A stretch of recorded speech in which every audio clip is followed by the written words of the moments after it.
অক্টোবরে আন্তর্জাতিক বিরতির আগে শেষ ম্যাচ ডেটার জন্য আর্জেন্টিনা আর ব্রাজিল দুই দলের জন্য এলো অভিশাপ হয়ে।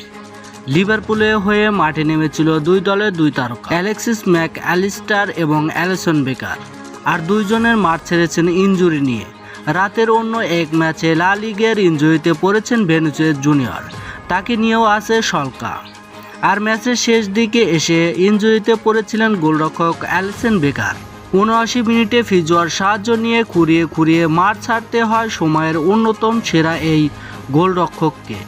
পরবর্তীতে অবশ্য জানানো হয় চোটের পড়তেও হয়েছে তাকে। ব্রাজিলের হয়ে বিশ্বকাপ বাছাই পর্বের পরে দুই ম্যাচে থাকা হচ্ছে না, সেটাও এক প্রকার নিশ্চিত। ম্যাচের পর প্রেস কনফারেন্সে লিভারপুলের কোচ আর্নে নিজেই জানালেন বেশ লম্বা সময়ের জন্য মাঠের বাইরে থাকতে হবে অ্যালিসন বেকারকে। আমরা জানি যখন একজন খেলোয়াড় এভাবে মাঠ ছেড়ে যায় তখন এর অর্থ কী হতে পারে। এর সাধারণ অর্থ সে ব্রাজিল স্কোয়াডে থাকছে না, আর আন্তর্জাতিক বিরতির পর প্রথম ম্যাচেও তাকে আমি আশা করছি না। ম্যাক অ্যালিস্টারের প্রসঙ্গে আলডেট কোচের মন্তব্য, এই মুহূর্তে তার ইনজুরি কতটুকু গুরুত্ব তা বিবেচনা করা আমার জন্য কঠিন। তবে আর্জেন্টিনার মিডফিল্ডার গোয়েন ইনজুরিতে ভুগছেন তা নিশ্চিত করেছে এই ডাচ কোচ।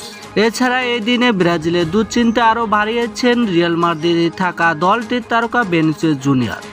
লা লিগায় বিরালের বিপক্ষে ম্যাচে ৭৯তম মিনিটে কাঁধে চোট পেয়ে এই ব্রাজিলিয়ান ফরওয়ার্ড মাঠ ছেড়েছিলেন। তবে তার চোট কতটুকু গুরুত্ব সেটি এখনও নিশ্চিত হওয়া যায়নি।